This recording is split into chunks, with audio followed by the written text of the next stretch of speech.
윤 대통령의 탄핵 심판 선고가 3월 중순이냐 뭐 하순이냐 이런 논의를 계속 거치다가 네. 4월로 넘어가 버렸는데요.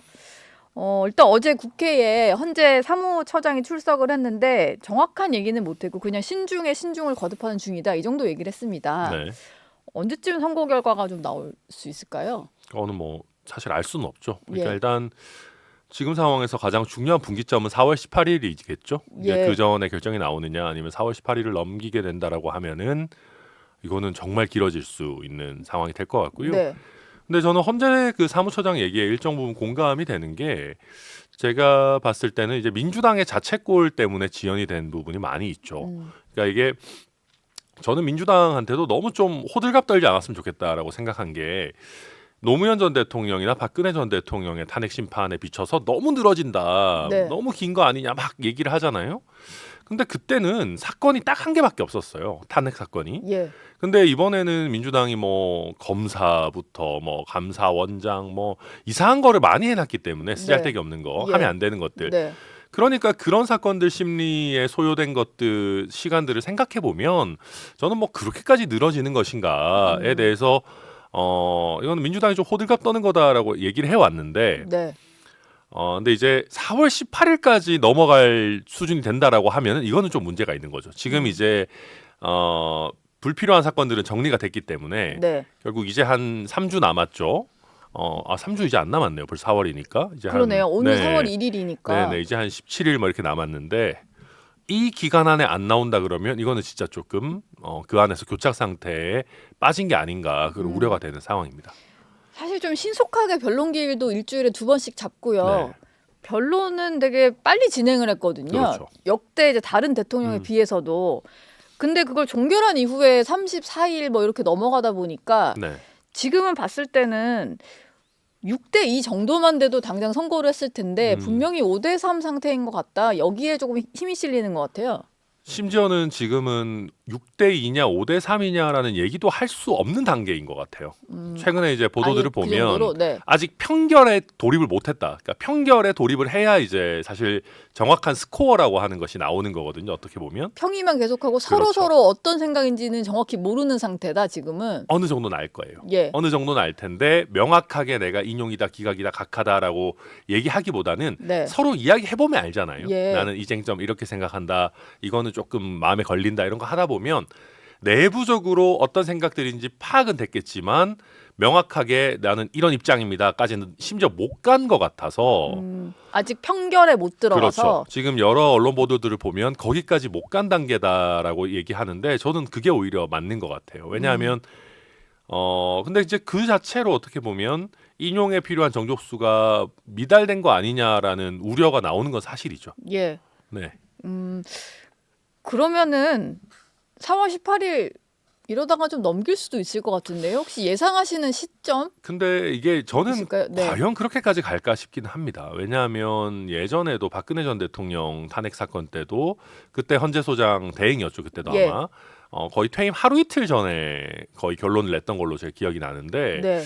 이게 만약에 헌재가 이번에 4월 18일까지도 결론을 잘 못 낸다라고 하면은 국민적인 불신이 극에 달할 겁니다. 그래서 헌재를 향한 불신이. 네, 그래서 아마 그때까지는 어떻게든 네. 또 대한민국이 또 이렇게 벼락치기 이제 막판 스퍼트 이런 거 되게 잘하기 때문에 예. 뭐 벼락치기라고 하기엔 이미 너무 많이 했죠. 그래서 마지막에 데드라인을 설정해 놓고 4월 18일 전에는 결론을 내지 않겠나 저는 뭐 예상도 하고 그렇게 기대도 합니다. 예.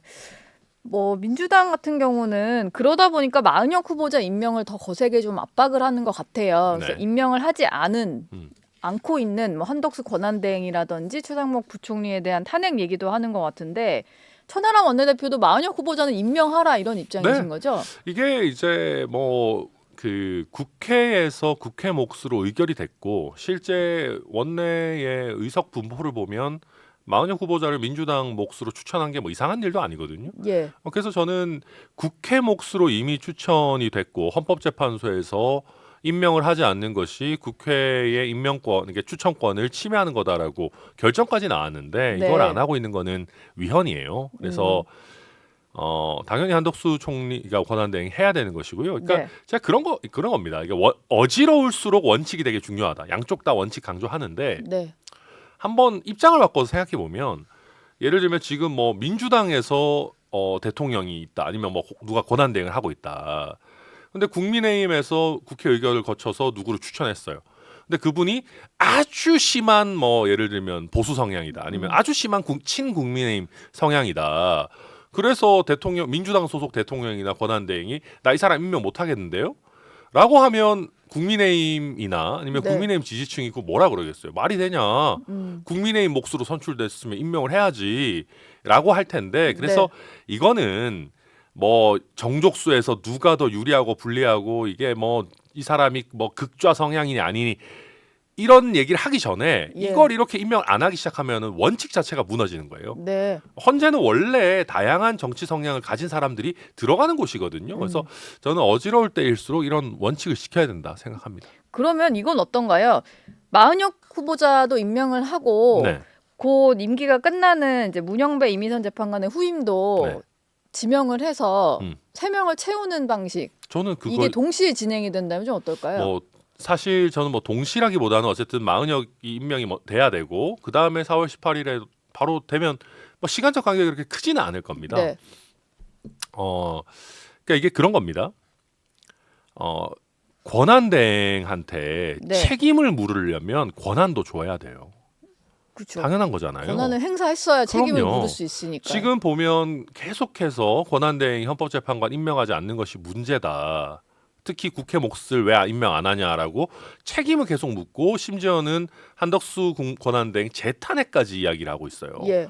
그러면 임명 권한이라는 거는 행사할 수 있는 거라고 봐야 되는 거죠. 네. 대통령 몫의 임명 권한을 권한대행이 행사하는 게 사실 뭐가 문제입니까? 예. 저는 그래서 당연히 임명 2명도 일정 부분 할 수 있다라고 봐야 되는 것 같아요. 기존의 황교안 대행 체제에서도 한 적이 있잖아요. 예. 근데 그러니까 대통령 물론 몫은 아니었으니까. 뭐 그렇기는 합니다만은 저는 어쨌든 이게 대통령 권한대행이라고 하는 사람이 대통령 몫의 적극적 권한을 얼마나 행사할 수 있느냐라는 논쟁은 있겠지만 네. 저는 그 논쟁을 떠나서 헌법재판소가 잘 원래의 구성을 다 완비해서 제대로 굴러가도록 하는 공익이 더 크다고 생각하고요. 예. 그리고 만약에 한덕수 권한대행 임명한다 그러면 이게 이제 뭐 되냐 안 되냐 뭐 이런 대립이 있을 거 아니에요. 네. 그럼 결국 그거 누가 판단하겠어요?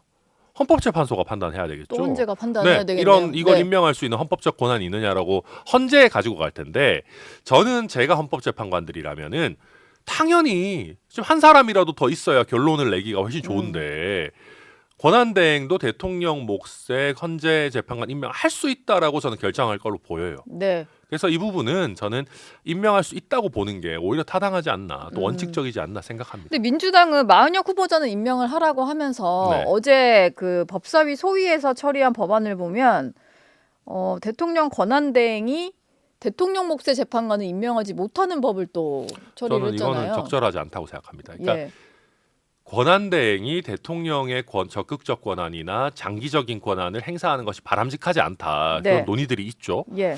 그런데 우리 헌법이나 뭐 어떤 법률에도 권한대행이라고 하는 사람이 권한을 어디까지 행사할 수 있는지에 대한 제한은 없어요. 네. 당연히 없어야죠. 예를 들면 한덕수 체제에서도 전쟁 나면 전쟁해야죠. 예. 뭐 권한대행이니까 국군 통수권을 행사할 수 없어. 아니면 한덕수 대행 체제에서도 실제 전쟁이 나면 계엄도 필요하면 해야 될 수도 있는 거죠. 예. 그러니까 이 권한이라는 거를 선을 자르기가 쉽지 않은 겁니다. 네. 그리고 임명 권한이라는 것도 뭐 일정 부분 행사해야 될 수도 있는 거죠. 다만 정치적으로 이게 권한대행이니까 좀 자제하는 게 바람직하다라는 거지. 예. 너는 권한대행이니까 이런 임명권 행사 못해. 그거는 타당하지 않죠. 네.